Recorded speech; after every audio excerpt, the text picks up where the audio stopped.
Good afternoon. This is All India Radio and I am Abhishek Mukhopadhyay with the Midday News.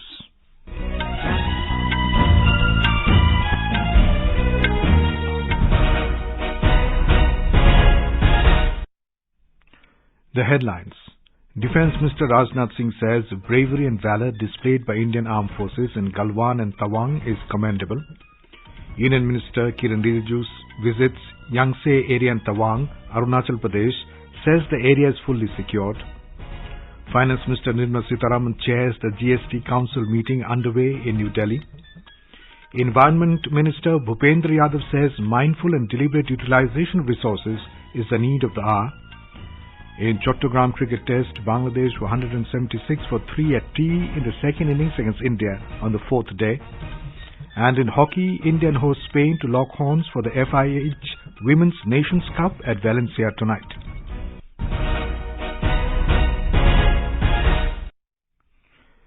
Defence Minister Rajnath Singh said soldiers have always shown courage and displayed their valour on every occasion.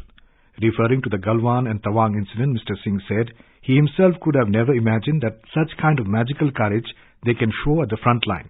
He was addressing the 95th FICCI Annual General Meeting in New Delhi today. चाहे गलवान हो तो तवांग, हमारी सेना ने जिस शौर्य और पराक्रम का परिचय दिया है, उसकी जितनी भी प्रशंसा की जाए वह कम है। राजनीति सच बोलकर ही की जाती है, झूठ बोलकर लंबे समय तक राजनीति नहीं की जा सकती। वह पॉलिटिकल सिस्टम जो समाज को सही रास्ते पर आगे ले जाने का काम करे, उसे ही हम राजनीति कहते हैं। हर समय राजनीति में किसी के इंटेंशन पर संदेह करना, इसका कारण मुझे समझ में नहीं आता। The Defence Minister said the whole world is waiting for the defence products of India. He called upon industries to come forward and invest in research and development in the defence sector, as future is very conducive for investment in the country. The minister said when the economic condition of the country is prosperous, then a lot of investment comes from abroad.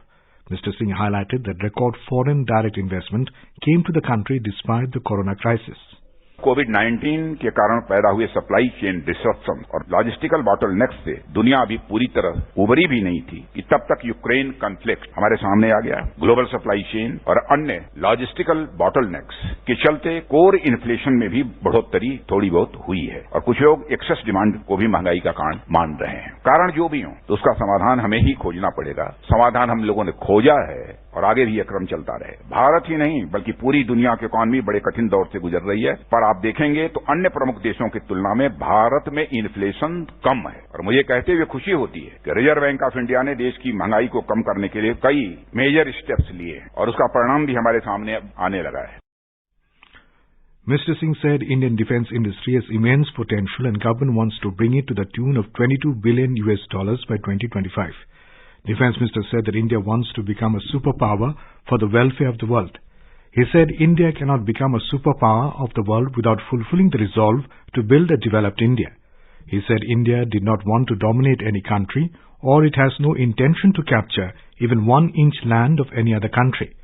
Mr. Singh said when the Narendra Modi became the Prime Minister, the country was the 9th largest economy in the world and the size of the economy was about $2 trillion. He said today India's economy has become the 5th largest economy in the world with a size of $3.5 trillion. Mr. Singh said in the last 8 years several procedural and structural reforms were done which has prepared India to take a big leap in the path of development. Union Minister Kiren Rijiju today visited the Yangtse area in Tawang, Arunachal Pradesh. Mr. Rijiju said the area is fully secured now due to adequate deployment of the brave jawans of Indian Army. Slamming Congress leader Rahul Gandhi, who said that China is preparing for war and accused the government of playing down the threat, the minister said the Congress leader is not only insulting Indian Army but damaging nation's image. Mr. Rijiju said he is not only a problem for the Congress party, but he has also become a huge embarrassment for the country. The Member of Parliament from Arunachal Pradesh said the nation is proud of the armed forces. People of Tawang have also condemned Rahul Gandhi's remarks. BJP today slammed Congress leader Rahul Gandhi over his demotivating remarks of Indian Army jawans at Arunachal Pradesh. Addressing a press conference in New Delhi, party spokesperson Gaurav Bhatia said, whenever the country's army displays valour and courage, it brings a moment of pride for fellow citizens. He said such remarks by Mr. Gandhi degrade the morale of the Indian Army. ये 1962 वाला भारत नहीं है, ये बात आप याद रखिए। राहुल गांधी जैसे जो जयचंद हैं, उनके लिए ये बहुत आवश्यक है। पिछले 8.5 साल में भारत की 1 इंच भूमि किसी ने ना कब्जाई है और ना किसी में ये हिम्मत है। हमारी वीर सेना अपना शौर्य, अपना पराक्रम दिखाती है। तो ऐसा क्यों है कि भारतीयों की छाती 56 इंच की हो जाती है, लेकिन दर्द होता है तो हमारे दुश्मन देश को और राहुल गांधी और कांग्रेस पार्टी को। Earlier, Rahul Gandhi had said that Indian soldiers were beaten up by the Chinese soldiers during the face-off between them at Tawang sector of Arunachal Pradesh. Prime Minister Narendra Modi will visit Meghalaya and Tripura tomorrow. He will inaugurate, dedicate and lay foundation stone of projects worth over 6,800 crore rupees. In Shillong, he will participate in the Golden Jubilee celebration of the North-Eastern Council. Mr. Modi will attend the meeting of the North-Eastern Council at the State Convention Centre, Shillong. North-Eastern Council has played a key role in the socio-economic development of the North-Eastern region and has lent support to various infrastructure projects and other development initiatives across all states of the region. Prime Minister will inaugurate, dedicate and lay the foundation stone of multiple projects worth over 2,450 crore rupees. He will also dedicate to the nation 4G mobile towers. The death toll in Bihar Huj tragedy has risen to 82. Maximum 74 deaths have been reported from Saran district as 16 more people succumbed to the consumption of spurious liquor in the district. 5 people died in Siwan district while 2 died in Begusarai district. Deaths due to Huj tragedy spreading in new areas of the state. 25 people have lost their eyesight. The casualties are likely to go up further as 30 people are undergoing treatment at various hospitals. 12 of them are in serious condition. In view of the Huj tragedy, the state government is ordered to inquire into the seized spirit in all police stations of the state.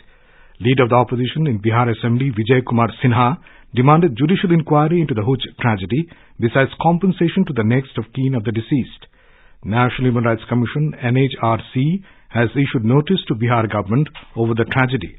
Taking suo motu cognizance of media reports, the NHRC has asked the state government for a detailed report regarding the matter at the earliest.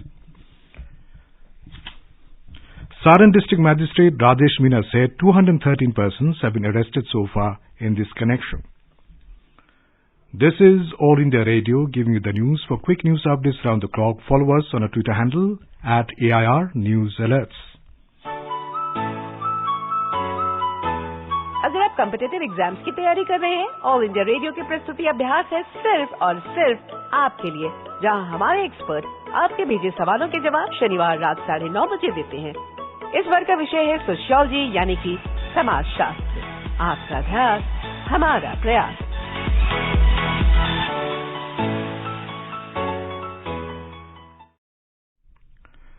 Prime Minister Narendra Modi said government is striving tirelessly to make the ecosystem transparent and faster by simplifying procedures and processes at every level.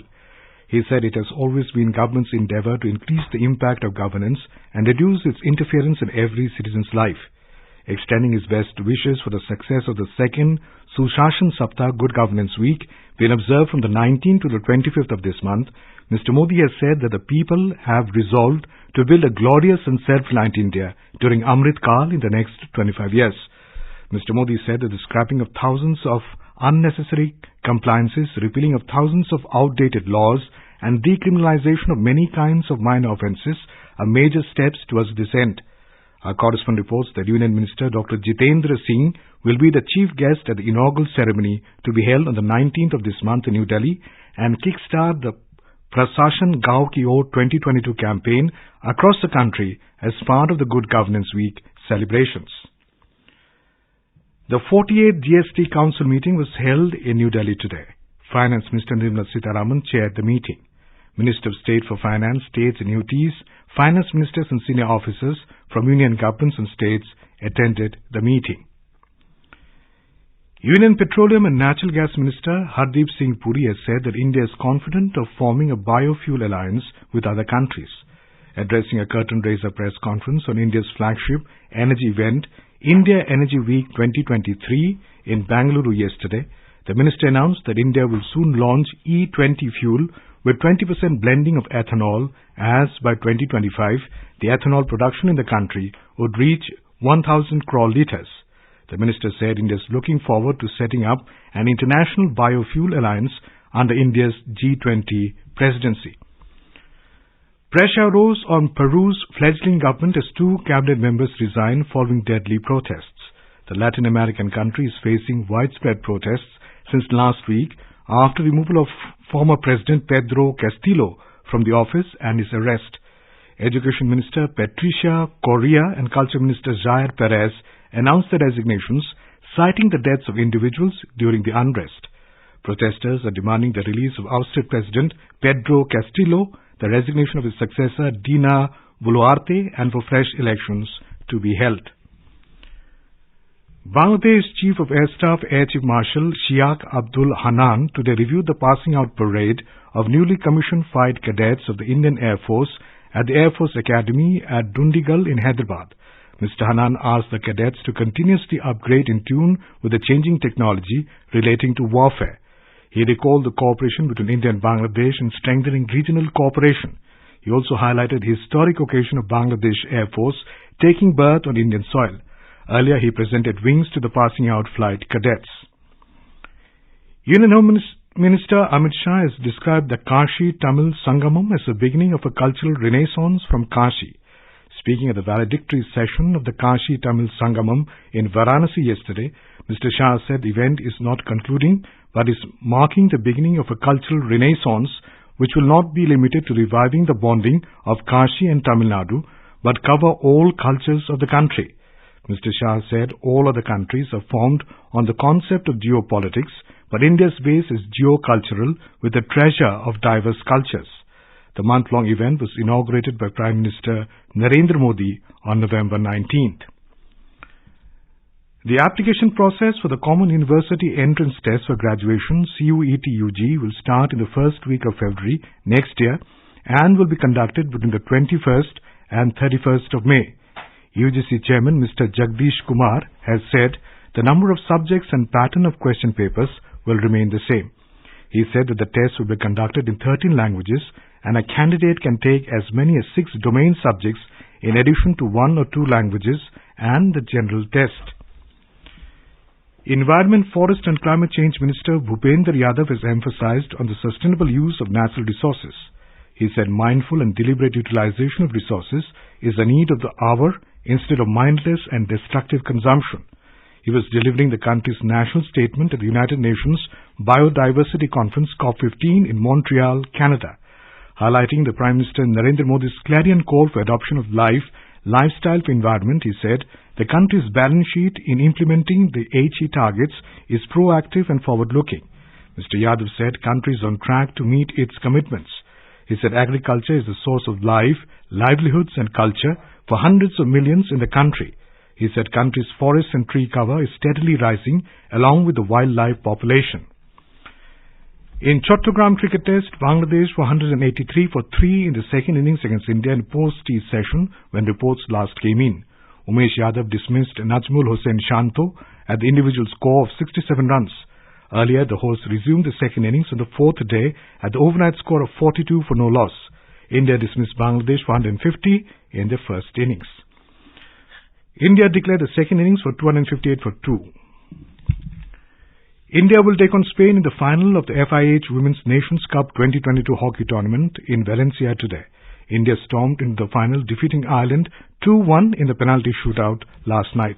Naomi Carroll put Ireland ahead in the 14th minute, but India bounced back with Udita's goal in the 44th minute. And now, before I end the bulletin, the headlines once again. Defence Minister Rajnath Singh says bravery and valour displayed by Indian Armed Forces in Galwan and Tawang is commendable. Union Minister Kiren Rijiju visits Yangtse area in Tawang, Arunachal Pradesh, says the area is fully secured. Finance Minister Nirmala Sitharaman chairs the GST Council meeting. Environment Minister Bhupender Yadav says mindful and deliberate utilization of resources is the need of the hour. In cricket, the 4th day's play of the second test match between Bangladesh and India underway at Chattogram. And in hockey, India hosts Spain to lock horns for the FIH Women's Nations Cup at Valencia tonight. And with that, we end the Midday News.